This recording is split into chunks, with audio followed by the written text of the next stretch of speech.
இன்னும் கூடிய விரைவில் தமிழ்நாடு ஃபுல்லா, அதுக்கப்புறம் இந்தியா ஃபுல்லா உங்களுடைய ஆதரவுடன் உலகம் முழுவதும் பண்றதுக்கு ரெடியாக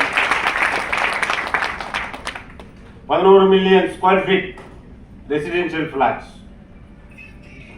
11 மில்லியன் ஸ்கொயர் ஃபீட் வந்து இது வரைக்கும் நம் மூலியமாக கஸ்டமருக்கு போய் சேர்ந்துருக்கு. நம்ம மூலியமாக அவங்களுக்கு, உங்க மூலியமாக அவங்களுக்கு நம்ம சேல்ஸ் பண்ணியிருக்கோம். இதுக்கெல்லாம் கிளாஸ் பண்ணலாம்.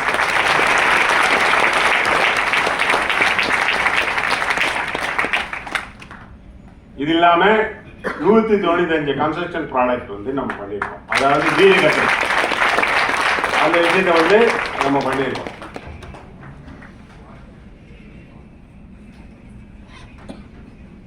$215 யூனிட் பிளாட்ஸ் நம்ம பிளாட்ஸும் வந்து பண்றோம்.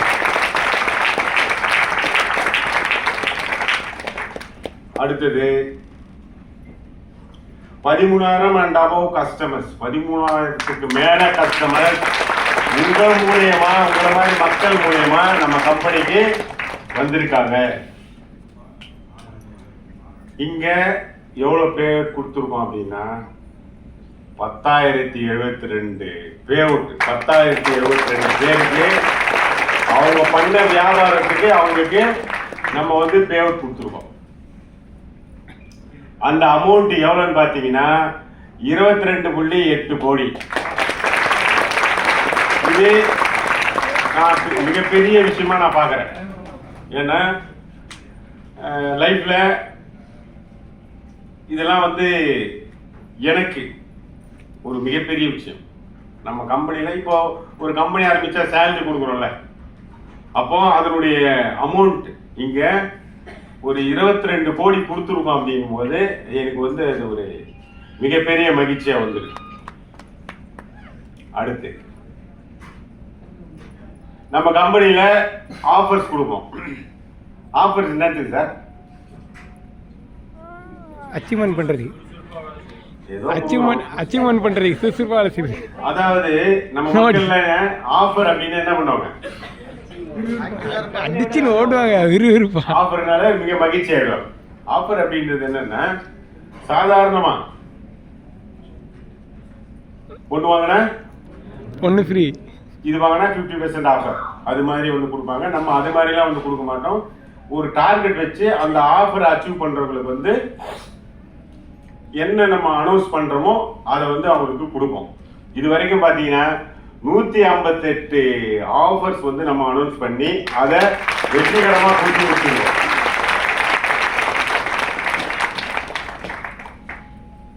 இது ரொம்ப முக்கியமான விஷயம். ஃபாரின் ட்ரிப், இதுவும் ஆஃபர் தான். இது வரைக்கும் 9 நாடுகளுக்கு நம்ம 9 முறை ஃபாரினுக்கு போயிருக்கோம். அதுல 658 பேரை இது வரைக்கும் கொண்டு போயிருக்கோம். இதுல என்ன பியூட்டினா, அந்த 658 பேர்ல ஒரு 550 பேருக்கு மேல முதல் முறையா குகன் நிறுவனத்துல தான் அவங்க பிளைட்லயே கால வச்சாங்க. அந்த பெருமையும் எங்களுக்கு சேரும்.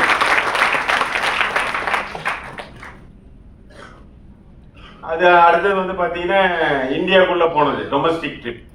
அது வந்து ஊட்டி, கொடைக்கானல், கூர்க், மூணார், கடைசியா கேரளா, ஆலப்புழா, அது மாதிரி வந்து ஒரு 11 முறை போயிருக்கும். அதுல பாத்தீங்கன்னா 1000க்கு மேற்பட்ட மக்களை கொண்டு சேர்ந்துருக்கும். இந்தியா ஃபுல்லா ஒரு ஆஃபர் கொடுத்து அதை வந்து கொண்டு போயிருக்கும். அடுத்து இங்க எவ்வளவு பேர் புதுசா வந்தவங்களுக்கு ஒரு கேள்வி இருக்கும், இங்க எவ்வளவு பேர் சார் பண்றாங்க அப்படின்னா, குறைஞ்சபட்சம் ஒரு 600க்கு மேற்பட்ட மார்க்கெட்டர்ஸ் நம்ம கம்பெனியில இருக்காங்க.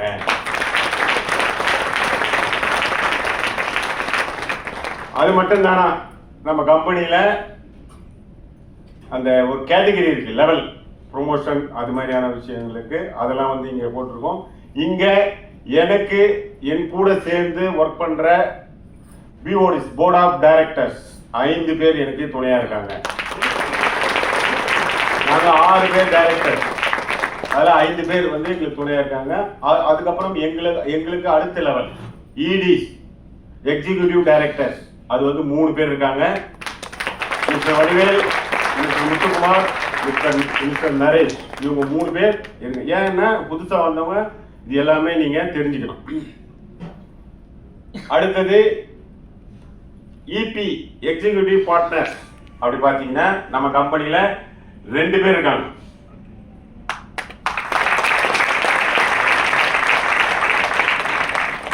அதாவது இது என்னன்னா என்ன சார் 2 பேர் அப்படின்னு நீங்க நினைக்கலாம். இது வந்து ஆக்சுவலா நீங்க உள்ள வரும்போது தெரியும், இது ஒரு ப்ரொமோஷன். கீழ் லெவல்ல இருந்து ஒரு ப்ரொமோஷன் ஆயிட்டு இது வந்து நான் டாப்ல இருக்கிற 3 லெவல் மட்டும் தான் அங்க போட்டிருக்கேன். இபி, எபி, சிபி அப்படின்றது. அதுக்கு கீழே ஒரு 3 லெவல் இருக்கு. ஸ்டெப் பை ஸ்டெப்பா இவங்க மேல வந்திருக்காங்க. இது வரைக்கும் நம்ம ஜான்வரில இருந்து தான் அந்த ப்ரொமோஷன் ஸ்டார்ட் பண்ணோம். இந்த ஜான்வரில இருந்து இந்த 10 மாசத்துல 2 பேர் அச்சீவ் பண்ணியிருக்காங்க. ஏபி வந்து 15 பேர் இருக்காங்க. அதுக்கு அடுத்த லெவல் கீழ் லெவல்ல பாத்தீங்கன்னா சேனல் பார்ட்னர் ஒரு 75 பேருக்கு மேல இங்க இருக்காங்க. இது இல்லாம MPSPRP அப்படின்ற ஒரு லெவல்லாம் இருக்கு. நீங்க உள்ள வரும்போது நீங்க எல்லாரும் தெரிஞ்சுப்பீங்க. ஓகேங்களா? ரைட், கை தட்டலாம்.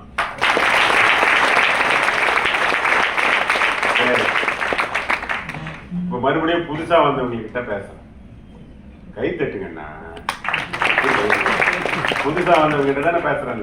இந்த பழைய ஆளுங்க இப்ப எல்லாம் நோட் பண்ணுங்க. பழைய ஆளு, சாரி நான் கூட பழைய ஆளுங்க.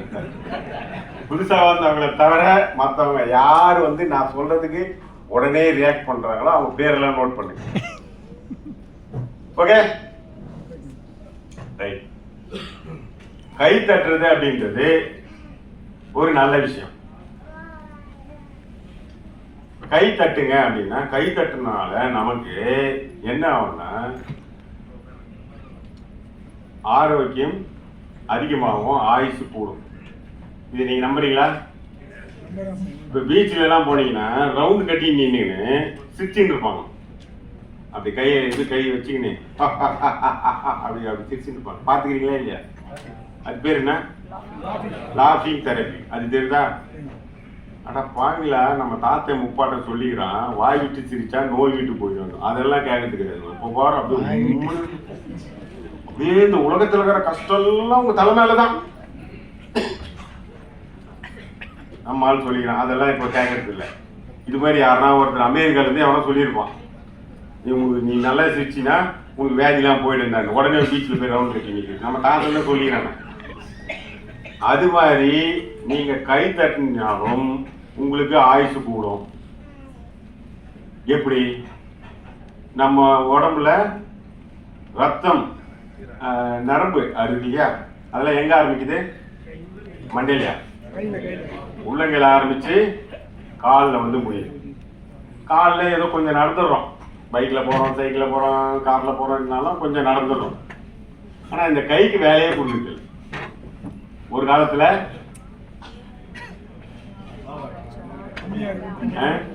மாவாட்டணும், துணி துவைச்சோம். இப்பெல்லாம் இப்படிதான் காட்ட வேண்டியது. ஒரு 20 வயசு பாப்பா பாக்குது, இதெல்லாம் என்னதுங்க? அவங்களுக்குலாம் தெரியாமே போச்சு. என்னாச்சு? அப்படியே கழிட்டு அப்படி வாஷிங் மிஷின். இப்ப என்ன ஆச்சுன்னா கைக்கு வேலையே இல்லாம போச்சு. நீங்க கைத்தட்ட ரத்த ஓட்டம் அதிகமாகி நமக்கு ஹார்ட் அட்டாக்கே வராதுங்க.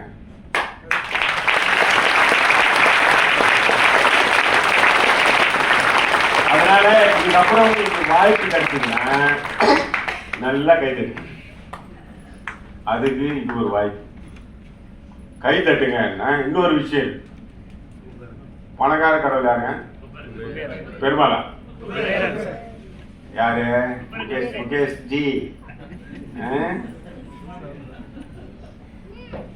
பெருமாளுக்கு கடன் கொடுத்தவர் யாரு? அப்ப அவரு தானே பணக்காரர் கடவுள். இப்ப எல்லாரும் குபேரன் பொம்மைலாம் வீட்டுல வச்சு நம்ம வழிபடுறோம். இந்த குபேருக்கு ஒரு அர்ச்சனை பண்ணும். உங்களை டைரக்டா அவர் பாப்பாரு. குபேர பார்வை படிச்சா என்ன ஆயிடும்? கோடீஸ்வரர் ஆயிடுவீங்க. அவருக்கு ஒரு அர்ச்சனை எப்படி பண்ணனா, நல்லா கை தட்டினா திரும்பி பார்ப்பாரு, உங்களை பார்ப்பாரு. யார் கை தட்டணும்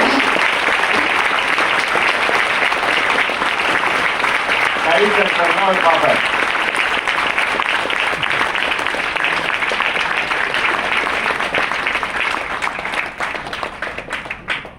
கை தட்ட சொல்லிட்டாரு அப்படின்னு சொல்லிட்டு அப்புறம் இப்படிலாம் கை தட்டக்கூடாது. குபேர கை தட்டல் அப்படின்னா கை நான் இப்ப சொல்றேன் சார், கையில கட்டாதீங்க சார். இப்ப அதே மாதிரி நீங்க பண்ணணும். இன்னைக்கு ஃபுல்லா நீங்க 1 hour நல்லா கை தட்டு போங்க. உங்க ஆயுசுல ஒரு 5 வருஷம் போடுங்க.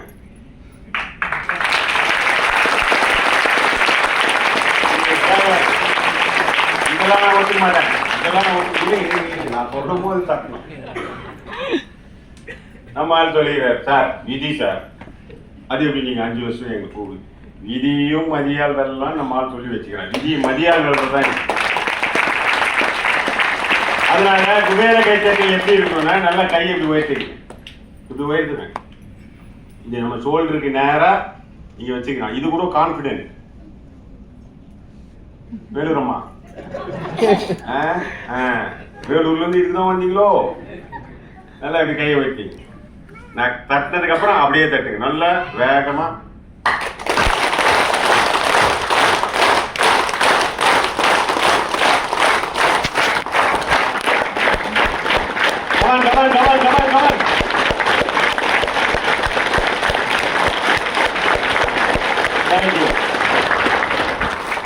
இது ஒரு கெட்ட பழக்கம்.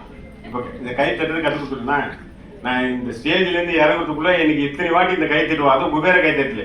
ஏன்னா போங்கச்சி இப்படி தட்டுறது இப்படி தட்டுறதுலாம் இருந்தா ஒத்துக்க மாட்டேங்க.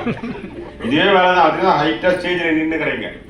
நல்லா கையை உயர்த்தி நல்லா வேகமா தட்டணும். ஓகே, எப்ப தட்டணும் அப்படின்னா, நான் எப்ப கேப் கொடுக்கணும் அப்ப தட்டணும்.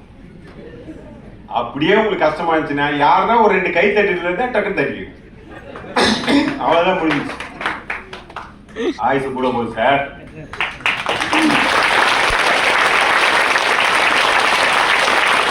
ஓகே, இந்த சவுண்டு குறையவே கூடாது.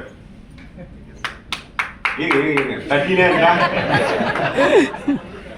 இந்த சவுண்ட் வந்து நீங்க கை தட்டும் போதெல்லாம் குறையக்கூடாது. ரைட், வரேன் மேட்ரு. இப்ப என்ன பார்த்த உடனே இந்த புதுசா வந்தவங்கலாம் தோணும், இந்த பெரிய பணையார் வீட்டு பையன் போல இருக்கு, பெரிய ஜமீன்தார் பையன் போல இருக்கு, இவ்வளவு லேவுட் போட்டு இவ்வளவு பேரை சம்பாதிக்க வச்சுக்கினா சும்மாவா அப்படின்னு உங்களுக்கு தோணும்ல. யாரா இருக்க தோணுது? புதுசா வந்தவங்க மட்டும் யாருக்குமே தோணலையா? தலை கூட கூட ரியாக்ட் பண்ணலன்னு வச்சுங்களேன், யாருக்கும் தோணல. பொய்லாம் சொல்லாதீங்க. இந்த ஆளை பார்த்தா அப்படிதான் தெரியுது அப்படின்னு தோணுதா? அப்படிலாம் ஒண்ணு இல்லை. அவர் கை தூக்குற தைரியமா. அதனால நான் வந்து ஒரு சாதாரண ஆள் தான். என்னை பத்தி நான் சொல்லணும் அப்படின்னா, சென்னை பெரம்பூர் பக்கத்துல கொளத்தூர் திருவிக்கா நகர் அந்த ஏரியால பிறந்த மனிதன் தான். பிறந்த பையன். பிறப்பு வந்து குழந்தையா தானே இருந்தேன். எங்க அப்பா வந்து சிம்சன் அப்படின்ற கம்பெனில வேலை பார்த்துருந்தார். சிம்சன்ல இந்தியா பிஸ்டன்ஸ் அந்த கம்பெனில வேலை பார்த்தாரு. அவருக்கு எப்படி வேலை கிடைச்சது அப்படின்னா, எங்க தாத்தா வந்து சிம்சன்ல வேலை செஞ்சாரு. சர்வீஸ்ல அவருக்கு வந்து வேலை கிடைச்சது. எங்க அம்மா அப்பாவுக்கு நாங்க 4 பேர். நான் 2வது. எனக்கு அக்கா, ஒரு தம்பி, ஒரு தங்கச்சி. சாதாரண மிடில் கிளாஸ். ஸ்கூல் படிச்சதுன்னு பார்த்தீங்கன்னா பெரிய கான்வென்ட் எல்லாம் கிடையாது. அப்போ எங்க ஏரியால பெரிய இங்கிலீஷ் மீடியம் ஸ்கூல் வந்து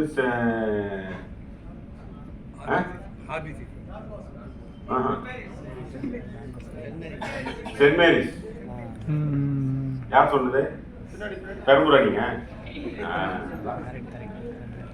அதுதான். அதுல கூட படிக்க வைக்கல. ஒரு சாதாரண ஸ்கூல்ல படிக்க வச்சாங்க, தமிழ் மீடியம். அந்த ஸ்கூல்ல வந்து இப்போ நம்ம பிள்ளைங்களாம் எல்கேஜி போகும்போது எது மேல உட்காந்து படிக்கிறாங்க?